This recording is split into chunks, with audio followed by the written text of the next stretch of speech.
kungana n'uburemerezi bw'inyishu yawe. Nimwaguma muri jewe please, amajambo yanje akaguma muri mwebwe egala, musabe icyo mugomba cyose kizobabera ko.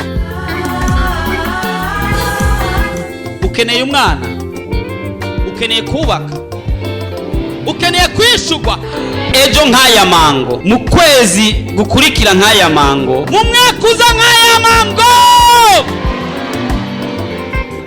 ibyawe bigiye kumenyekana kandi bose bazokumenya uriwe.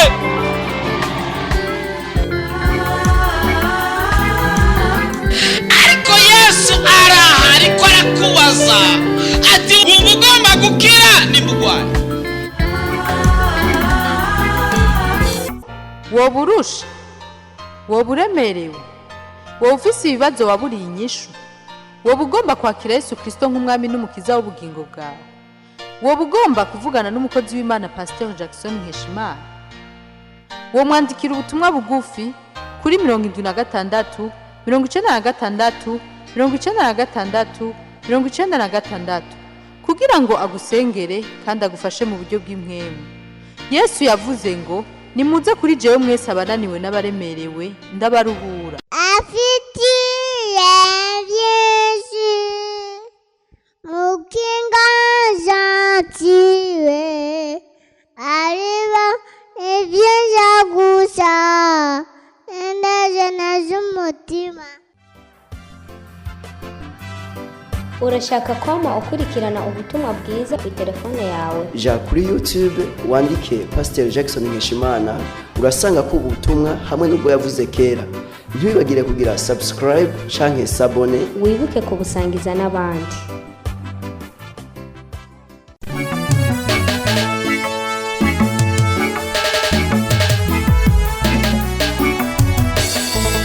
Tumaze iminsi tuko turiga ivyumba ndwi vy'amasengesho. Tunamaliza masiku tuko tunajifundisha vyumba 7 vya maombi. Muri ibi vyumba ndwi twarize icyumba ca mbere n'ikihe? Katika vyumba hivi 7, chumba cha kwanza tumejifundisha kinaitwaje?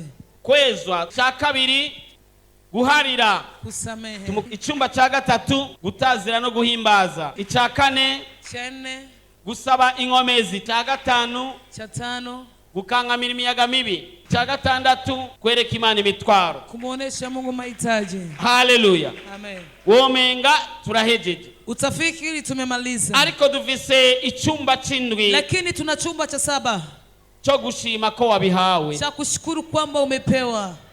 Haleluya, amen. Wamaze kwereka Imana imitwaro, ukishamaliza kumuonesha Mungu mahitaji, ucushima ko wabihawe, unashukuru kwamba umepewa. Inyuma yo kuba weretse Imana imitwaro, baada ya kuwa umemuonesha Mungu mahitaji yako, uba ukwiye gusenga ushima. Inastahili uombe ukishukuru Mungu. Tangu ukora ibikorwa byose bisaba byo gushima, ama unatumika kazi yoyote na dalili ya kushukuru, wereka Imana kushimye, muoneshe Mungu kwamba unashukuru, tangu ugashima ko wabihawe, tena unashukuru kwamba umepewa. Dusomya Filipi 4:6, wa Filipi 4:6. Kwa Mungu twari twavuze ko tuzosubira kuhasoma. Simaje tukwe tulisema kwamba tutaparudi kupasoma. Havuga ngo nimugire icyo mwiganyira, ariko muri byose ibyo mugomba bimenyesha Imana mu gusenga no mu kwinginga bifatanije no gukenguruka, Imana ihabwa icubahiro. Amen. Hamwe no gusenga, pamoja na kuomba, hamwe no kwinginga, pamoja na kumsifu Mungu, ntiyabure gukenguruka, pasikose kushukuru Mungu. Muri kamere y'abantu ko abantu bameze, jinsi wanadamu walivyo, haleluya, amen, ntibazi gushima, hawajui kushukuru. Burya abantu ntibazi gushima, pale wanadamu hawajui kushukuru. hari abantu wagiriye neza, kuna watu umetendea mema, batigeze bagushimira, hawajawahi kukushukuru. Ibi mvuze nivyo? Inasema ni kweli. Ibi mvuze nivyo? Inasema ni kweli. Nawe harabakugiriye neza, na wewe kuna watu wamekutendea vema, utigeze ubashimira, haujawahi kuwashukuru. Uongo kweli? Kweli. Umuntu arashobora gukora neza 99, mtu anaweza kutenda mazuri 99, ariko umunsi agutsitaye ko rimwe ry'ijana, lakini siku anakukwaya kwa kidogo tu, ukacufuta ibyiza byose yagukoreye, unafuta yale mazuri yote amekutendea. Niko umwana w'umuntu ameze, ndio si walimwengu walivyo. waramanukanye umukuyari ya muntu uzanye hariya uvuka hahandi ama pale ambapo unazaliwa, uramushikana Bujumbura, ukamleta mjini, uramwigisha amashure, unamfundisha masomo, araheza, anamaliza masomo, agira sio yawe, anakura rasio yako, umurihira mbere n'ishure wanashaka, unamulipia na masomo. Unajua tange ishure ryariwa n'abaruguru ntaco, labda masomo alikuwa analipiwa na watu wa Birimani, ariko amazi yoga yarayawe, maji alikuwa naoga, ulikuwa unalipa, ifungurwa zari zawe, chakula kilikuwa chako. Bujumbura batarima, unajua kwamba Bujumbura warimi, ibintu byose kubironga wagira gutya, kila kitu kwa kukipata ulikuwa unatabika, yasabye kwa karasi uduza, ilikuwa inaomba karasi upandishe. ahejeje ishure, alipomaliza masomo, uramubwira ati subira ruguru, ukamwambia rudi sasa kijijini, acaravyimba, akakasirika. Ibyiza byose wakoze, mazuri yote umetenda, wamubwira ati none mwene da, unapenda kusimamisha ndugu, none ntiwahejeje ishure, umemaliza masomo, none subira ruguru imbere hafi y'abavyeyi, sasa rudi kijijini sasa karibu, cyangwa bingene wiyaranja mu kurondera akazi, ama uangalie gisi utajiaranja, yacafata ibyo wakoze byose abifuta, alikamata yote umetendea katika miaka yote mizuri, akabwira n'abantu kuri mubi, mpaka naenda na kutangaza kwa watu kwamba akavuga kuri gisigo, anakusema kwamba wewe ni mtu mbaya, uri shetani mbi, wewe ni shetani mbaya, niko bakugize, ndio gisi wamekufanya. Ariko kandi ushobora kuba nawe ariko wabigiriye abandi, labda na wewe umetendea wengine hivyo, ubu umuntu ashima, uwe mtu wa kushukuru, ama no gusenga, pamoja na kuomba, ushima Imana, shukuru Mungu. Impamvu udashima Imana ndayizi, sababu umshukuru Mungu nafahamu, nuko n'abantu ntabwo bashimira, ni kwamba na watu hawajui kushukuru. Udashimira Imana ibyo yakugiriye, wewe umshukuru Mungu kwa yale amekutendea. None umuntu buntu wo mushimira. Je, mwanadamu kama wewe utamshukuru vipi? Abantu ni nashima, wanadamu hawana shukrani, abantu ni nashima, watu hawana shukrani, kandi cyane abandi bantu uretse wewe, abandi bantu nibo bari nashima, tena sana watu wa huko si wewe hawana shukrani, abandi bantu ni nashima, wengine watu hawana shukrani, ariko wewe, lakini wewe na uri nashima, na wewe ni mtu ambaye usioshukuru. Ariko na uri nashima, lakini wewe ni mtu ambaye usioshukuru. Ibyo Imana yaba yagukoreye, yale Mungu anapenda kutendea. Reka nkubaze ikintu, acha nikuswali kitu. Ninda maze gufata mafungo, nana shakamata mafungo, yo kwereka Imana imitwaro yiwe, ya kuonesha Mungu mahitaji yake. Munamaze kwisonzesha mu buzima, mtu amefunga katika maisha, achukoko hejuru, inue mkono wake juu, ni hafi nka twese, ni kama sote, umwe gusa babiri wawili tu, ni bake gusa mbona batarigera bisonzesha, wajafunga.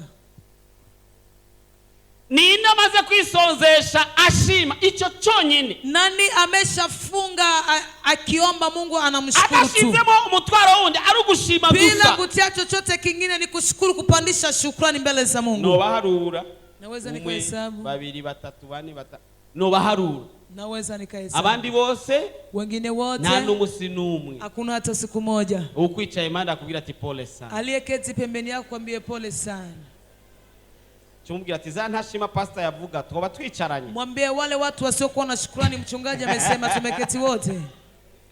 Akubwiye ngo, amekwambia eti, akubwiye ngo, anakwambia eti, akubwiye ngo inashima n'abandi we ni sawa, watu wasioshukuru ni wengine, lakini ni sawa. Dusomye Timotheo wa kabiri, Timotheo wa pili tukisoma, Gete cha kabiri Paulo yandikiye Timotheo, Timotheo wa pili gatatu rimwe kugeza kuri kabiri, sura ya 3 hadi rimwe na kabiri, moja hadi 2.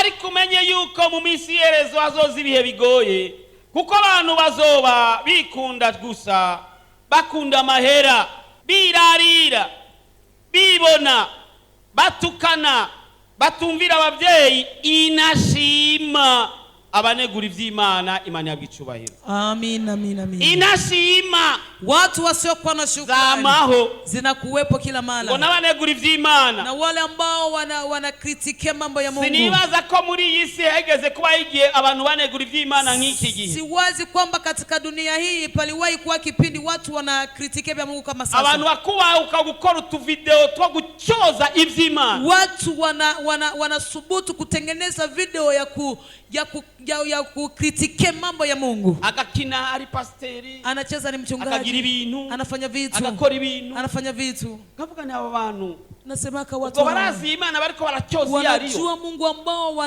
wanamkritika, Baraizi. wanamjua gisi alivyo, barayizi wanamjua. ishobora kuvuga mu kanya impwemu zikaba zigatitse, Anaweza kwa munu limoja ile pumuzi inasimama wabuze ufyina ubuze uwafyinafyinana na mama yake, mugabo kina byo gucyoza imana, lakini unaigiza vitu vya kukritikia Mungu aliye mbinguni.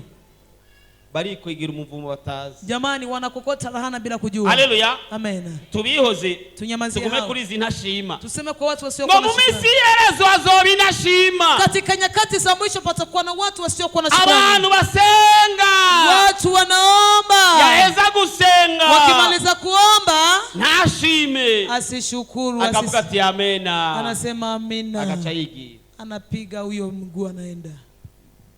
Imana ikitegereza Mungu anatizama, ati shanda kubonye. hakika nimekuona. Umuntu akibagira ko Imana yibera mu mashimwe y'abana bacu, Mtu anasahau kwamba Mungu ana kati ya sifa. icyumba c'indwi Chumba cha 7 ushima nk'uko umenga byabaye, unashukuru kama vile vimetokea. haleluya, Amina. kuko abantu uko bameze ntibashima. Maana gesi wanadamu walivyo hawana shukrani. Hari umugabo Yesu yakijije, Kuna baba Yesu ameponya. dusomye Mariko 2:12, Marko 2:12. Mariko 2:12, Marko avuga 2:12. ngo aravyuka aca yikorera inderuzo asohoka imbere ya bose, nuko bose barumirwa bahimbaza Imana bati ntitwari bwabone bene ibi. Yesu ashimwe. Amen. Iri jambo ndaza kurisoma kandi. Hili leo nitasoma. Uyu yari umuntu yararema yameze ukuntu, alikuwa mlemavu. hama Yesu yariko arigishiriza, Yesu alikuwa anafundisha. abantu bari barundanye ari benshi, Watu walikuwa wamejani wengi. barabura ukuntu bamucishaho ku muryango, Wakakosa gesi ya kumpitisha kwenye baca mlango. barurira, Wakapanda juu ya batobora kanisa. ibati, Wakatoa linjanja. baca bamumanura mu interuzo, Wakamshushia kwenye ngazi. baramumanura, Wakamshusha. bamumanuye, Walipomshusha, Yesu acyaramukiza. Yesu akamponya. ahejeje kumukiza, Alipomaliza mu gishingo kumponya, cyo kugumaho ngo bazashime, mahali pa kubaki basi ashukuru, wacarasohoka imbere ya bose. alikamata godoro lake akaenda.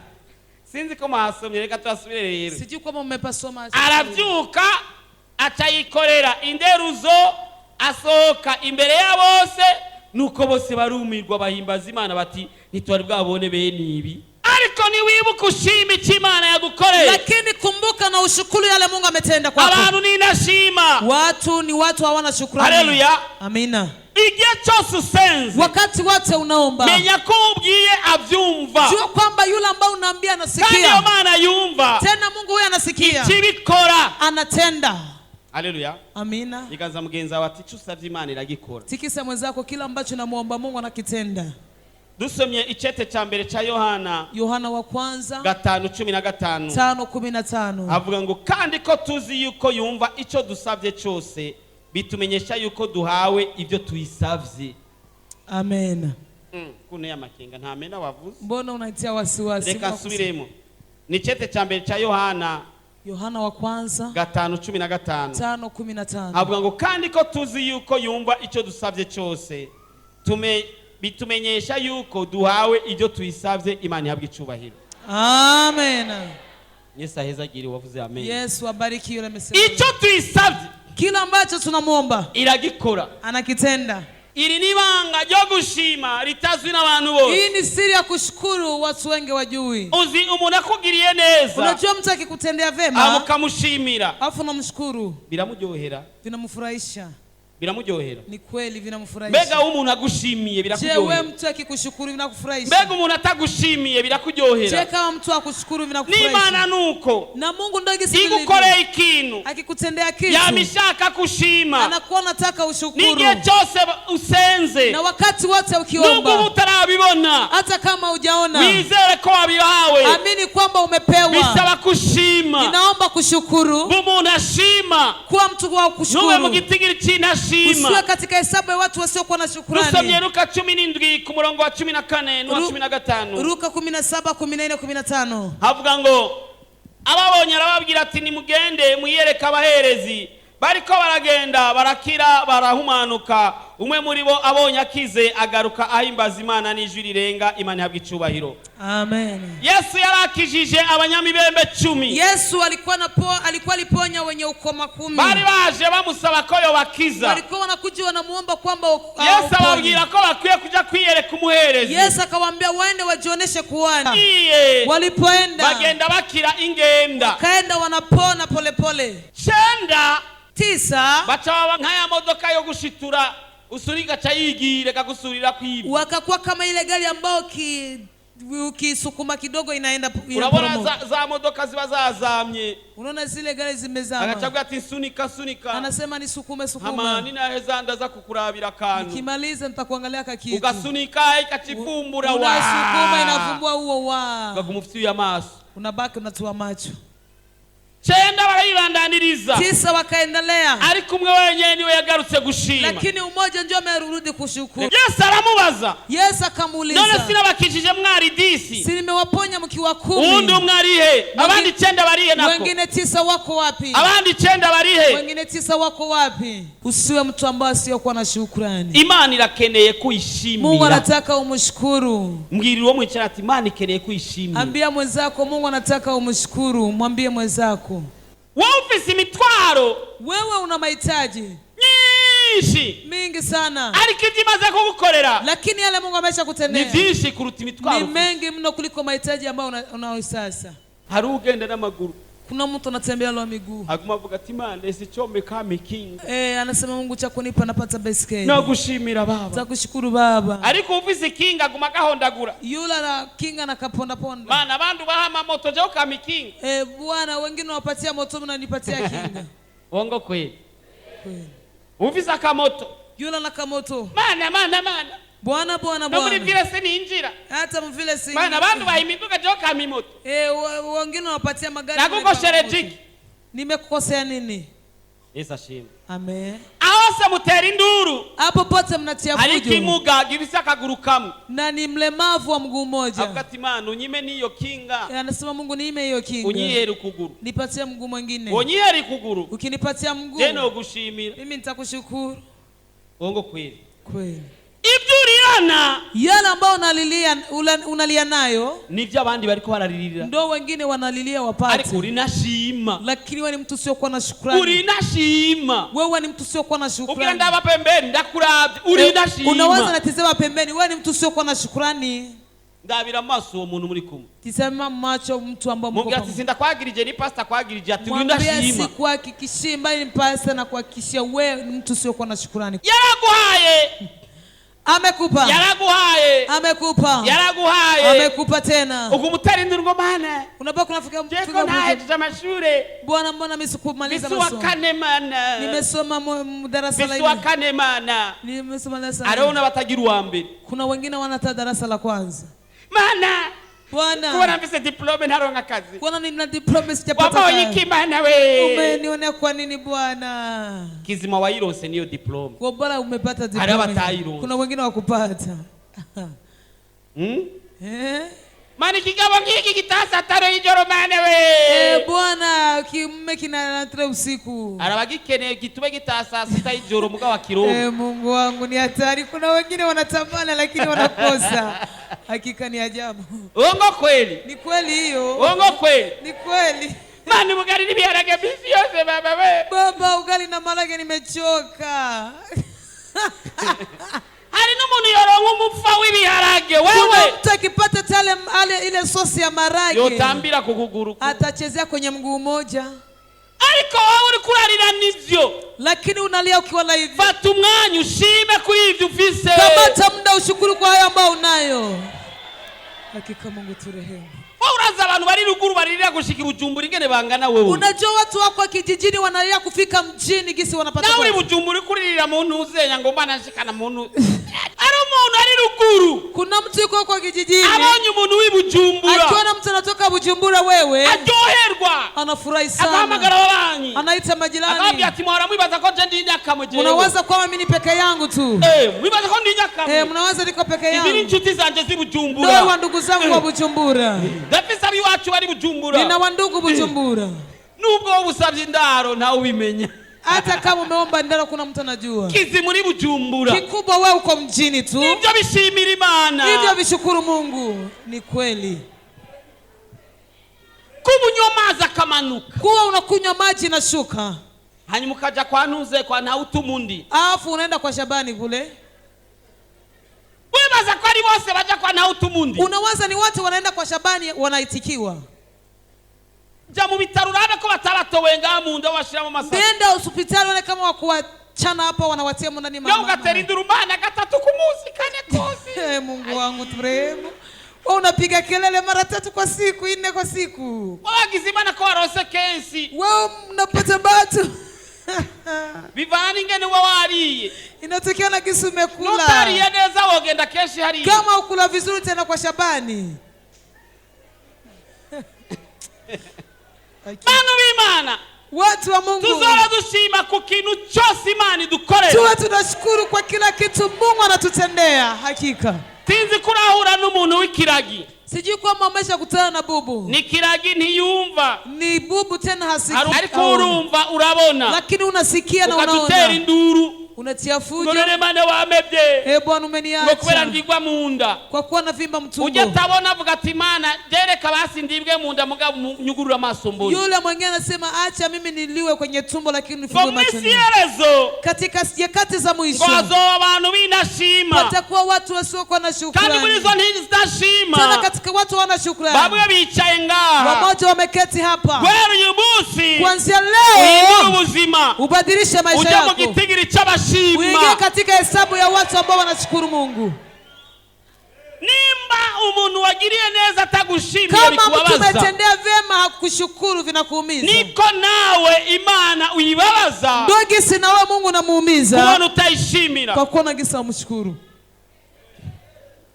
Ngo umudamu umwe yari umudamu mwiza. Eti mama mmoja alikuwa mama mzuri. Yaroranye ibintu byose neza mu rugo. Alikuwa anatengeneza kila kitu nyumbani. Agakorera neza umugabo ivyiza bibaho. Anatumikia mazuri mume wake. Mugabo umunsi umudamu. Siku moja mama aragwara amaguru. Akaumwa miguu. Umugabo biramutsitaza. Mume kamukwaza. Atangura kumubwira ati none abandi bagabo. Akaanza kumwambia saa wengine wanaume. Baragira sorti n'abagore babo. Wanafanya sorti na wake zao. None wewe bizoca bigenda gute? Wewe itaenda kaje? Umugore ati none ngirene. Mama akasema nifanye nini sasa? None kwa maguru ari yanyankiye. Mbona miguu imenikatalia? Mu nyuma ya maguru aranyunyuka. Baadaye miguu ikakuwa paralize. Agenda yikwega hasi. Akaenda najikogota chini. Umugabo ati je sinshobora kubana n'ikimuga. Baba akasema siwezi kuishi na mlemavu. Umugabo ati ibuka basi byiza naho wanaragukoreye. Mama anasema kumbuka hata mazuri nimefanya na wewe. Basi ni kimwe basi. Hata kimoja basi. Ati oya sinshobora kubana n'ikimuga. Siwezi kuishi na mlemavu. Kandi mvisa mahera nkaya. Na ina pesa kama hizi. Njya kwirondera abagore bagezweho. Naenda kutafuta acha aragenda. Wanaduza akaenda. Bari bafise abana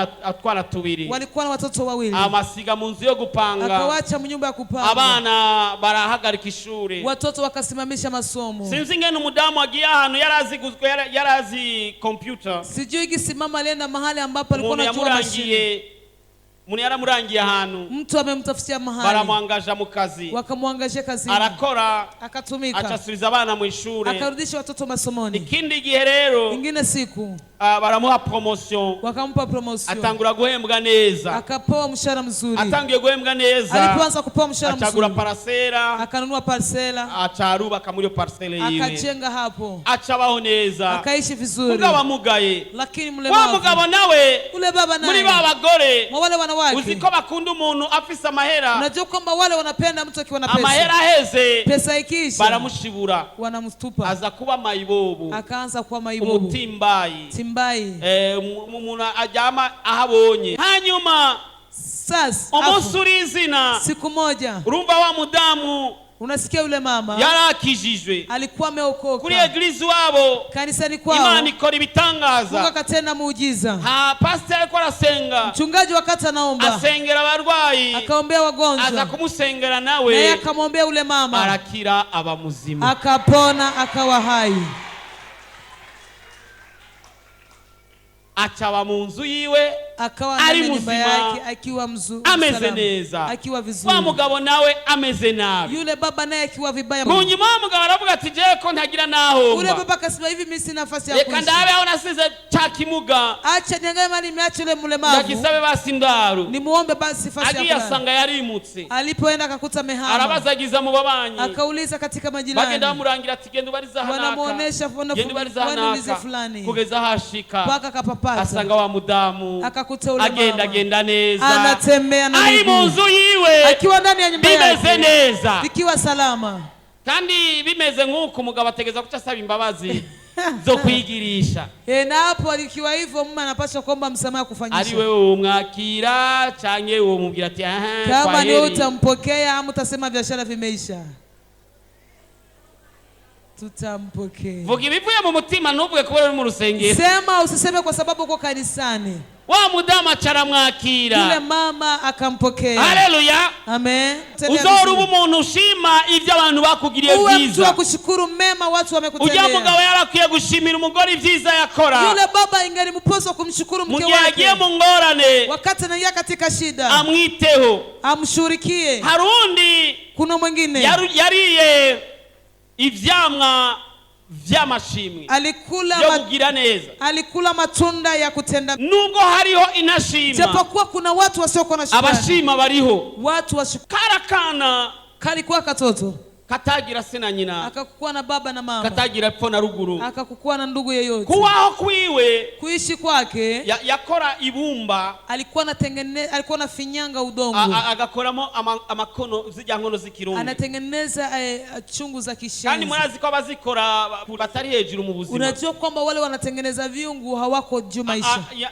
nitwo yatembereza kugira ngo aronke Alikuwa icyaja anatembeza ili apate chakula, akacariha n'ishuri analipa pia na masomo. sasa muri ico gihe Hiyo siku arabura abakiriya iminsi 3 yose akakosa wateja siku 3, acamara iminsi 3 adafungura akamaliza siku 3 bila kula. arafata umugambi aravuga ati hako nopfa n'inzara Akakamata shauri, kuliko nife na canke njaa hako nokwiba ama kuliko nibe, reka nje acha gusegereza nende nikaombe. aradodora kigipango kimwe aratomboza kimwe mu bipango biraho Akachagua kipango kimoja mu vipango vile, aradodora akabisha, hacaza kigeme keza pakakuja kabinti kazuri. keza wa mungu acarajugumira Ule garso akatetemeka, kagahungu karajugumira kale kagarso katetemeka, kariyumvira ati mukobwa nk'uyu kakasema binti kama w'ikibosi wa kibosi, nomubwira ko nkeneye indya naweza nikimwambia nataka ava chakula, nkubita canke ashure kwimbwa atanipiga ama nisukumie kwa aravuga hiyo. ati mumfasha amazi yo kunywa Akamwambia ule binti, naomba unipatie maji ya kunywa. wa mukobwa acayinjira mu nzu Ule binti akaingia mu nyumba, mugabo yabanje kumuramutsa ati amahoro lakini amahoro alianza kwanza kumsalimu, ni amani, ni amani, urashaka kunzanira amazi yo kunywa unaweza kunipa maji ya wa kunywa? mukobwa acarinjira mu nzu Ule binti akaingia mu nyumba, azazanye gato akaleta gato ni kirauri cha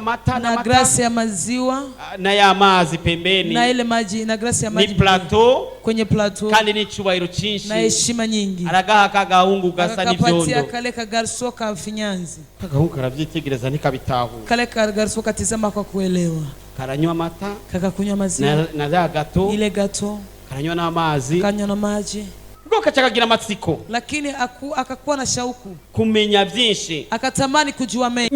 nyagahungu kaca karabaza wa mukobwa Kale kagarso kakauliza ule binti, ati kubera iki nagusavye amazi mugabo kanzana ibi vyose kwa nini nimekuomba maji unaniletea vyote hivi? nyamukobwa amubwira ati Ule binti akamwambia, by'abavyeyi baranyigishije mimi wazazi wamenifundisha gusoma mu maso y'umuntu kusoma katika macho ya mtu, ukabona icyo atakubwiye unaona kile ambacho ngo akukwambia, ukabona ikibazo yoba afise lakini unaona kwamba ana tatizo. nakubonye mu maso ugusa n'ushonje Nimekuona kwenye macho kwamba unafanana na mtu mugabo uza mwenye gusaba njaa, amazi yo kunywa lakini ukaomba tu maji ati pekee yake. ariko Lakini bo inkuru y'umwana yisubira inyuma nubwo ntari umwana habari ya mtoto inarudi nyuma, ijapokuwa mimi wa si mukobwa mtoto. yamubwiye ati ndakuzaniye gato n'amata Ule binti amemwambia, nimekuletea maziwa na gato na kubera maji, tanja zihari kwa sababu hakuna chakula.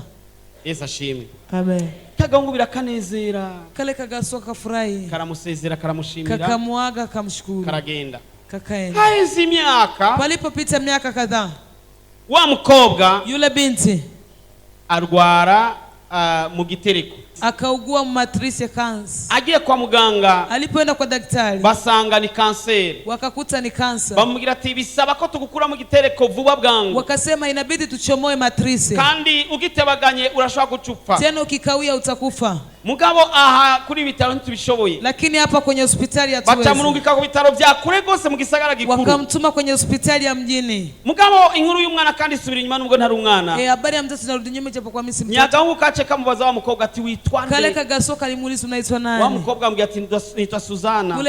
Ule binti akasema naitwa Kagahungu nako Susan. kacambia ati nitwa Alfred. Ule binti akaitwa sema ule gaso akasema naitwa Alfred. Bageze nyamukobwa ageze muri cya gisagara gikuru. Ule binti alipofika kwenye hospitali areka kubwa, abaganga ibyangombwa, akaonesha madaktari kila kitu. Baramubwira ati bisaba milioni 2.5. Wakamwambia inaomba milioni 2.5. Wa mukobwa nawe yarafisi iraki 3 ibihumbi 300 vyonyene. Ule binti alikuwa na 300 tu. Kandi nawe abavyeyi bari baramaze gupfa. Na yeye wazazi walikuwa wamefariki. Ubuzima bwari bwakorotse. Maisha ilikuwa imeanguka. Mwicho gisagara ntagira inshuti. Hiyo mji hakuwa na ndugu. Kandi murazi umuntu abuza abavyeyi n'abagenzi babo, abavyeyi baca baguta. Unajua kwamba mtu akikosa wazazi hata marafiki wazazi wanakuta. Nagira waza kubusaba ati ndungikira mahera. Hana mtu wa kuomba eti nitumie pesa. Mugabo abaganga bagira impuhwe. Madaktari wakakuwa na huzuni. Bati urashaka gupfa tugitebaganye. Wakasema unaweza kufa tukikawia. Reka tukuvure. Acha tukutibu. Dutuma tugufunga. Obala tumufunge. Uzoyarondere. Usitafute. Mugabo tube turagukuramo ico gitereko. Lakini tukutolee matrice hiyo. Baramukora. Wakamtengeneza. Bahejeje. Walipomaliza. Bamuzanira iyo facture ya 2,500,000. Wakamletea facture ya 2,500,000. Ariko ariyumvira ingene biza kugenda. Lakini akawaza gisi vitendeka. Azabona umuntu araje. Akaona mtu anakuja. Azazanye ibintu bibiri. Anakuja analeta vitu viwili. Azazanye envelope irimikete. Analeta envelope ni mundani barua. Azazanye na resi yuko yarihiwe. Akaleta na resi kwamba amelipiwa ile milioni 2.5. Haleluya. Amen. Aramubwira ati aha aya mahera wayarihiwe. Akamwambia hapa pesa umelipwa. Ariyumvira umuntu yoba muzi muri iki gisagara. Akawaza mtu anamjua katika mji huo. Ati niri kete ni gwawe. Na hii barua ni ya kwako. Acarajugurura. Akafungua. Akirikuyemwo. Wakati anafungua. Arasoma. Akasoma. Uzi jambo jya mbere ryajanditse. Unajua neno la kwanza kwa nani? Ryajanditse ati na mahoro. Likuwa ni amani. Ama Musa ati amahoro. Ni amani. Mumfashisha amazi yo kunywa. Unaweza nisaidia na maji ya kunywa. Musi acavuga ati kandi ati kubera iki nagusabye amazi yo kunywa unzanira gato n'amata. Eti chini pakaandikwa kwa nini nimekuomba maji ukaniletea maziwa na gato. Musi acahandika ati ni kubera abavyeyi banje banyigishije gusoma mu maso y'umuntu icyakeneye. Chini panaandikwa kwa sababu wazazi wamenifundisha kusoma ndani ya macho ya mtu. None witwa nde? Sasa unaitwa nani? Musi acahandika ati nitwa Susan. Chini panasema naitwa Susan. Ati nanje nitwa Alfred. Eti nami naitwa Alfred. Musi acahandika ati Dr. Alfred. Chini pakaandikwa Dr. Alfred. Haleluya. Acandika ati ni jewe nyene ibi bitaro.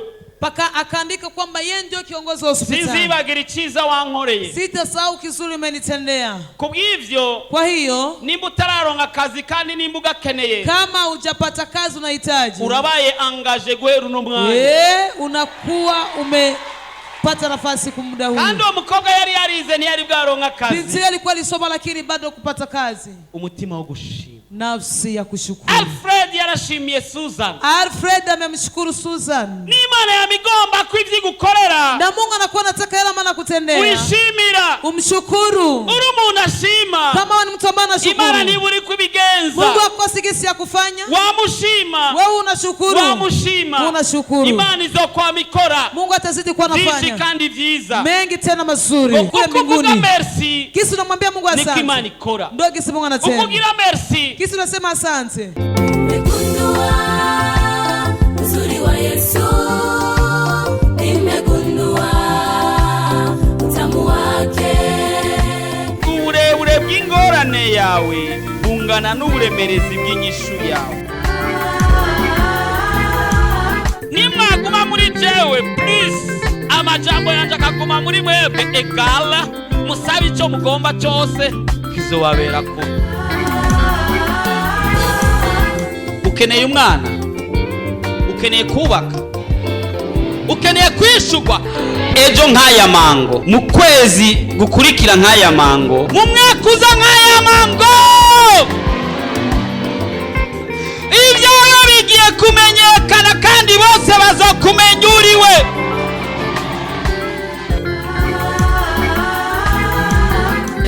Ariko Yesu araha, ariko arakubaza ati ugomba gukira ni mugwani.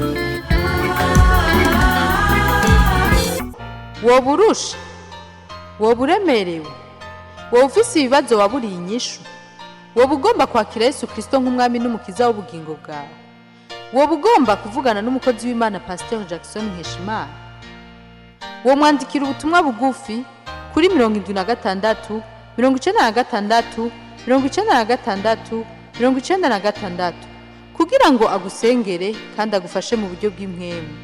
Yesu yavuze ngo nimuze kuri jewe mwese abananiwe n'abaremerewe ndabaruhura. Afitiye Yesu mukinga zatiwe ariba ibyiza gusa ndaje z'umutima. Urashaka kwama ukurikirana ubutumwa bwiza kuri telefone yawe? Ja kuri YouTube wandike Pasteur Jackson Nkeshimana urasanga ko ubutumwa hamwe n'ubwo yavuze kera. Ntibibagire kugira subscribe canke s'abone. Wibuke kubusangiza n'abandi.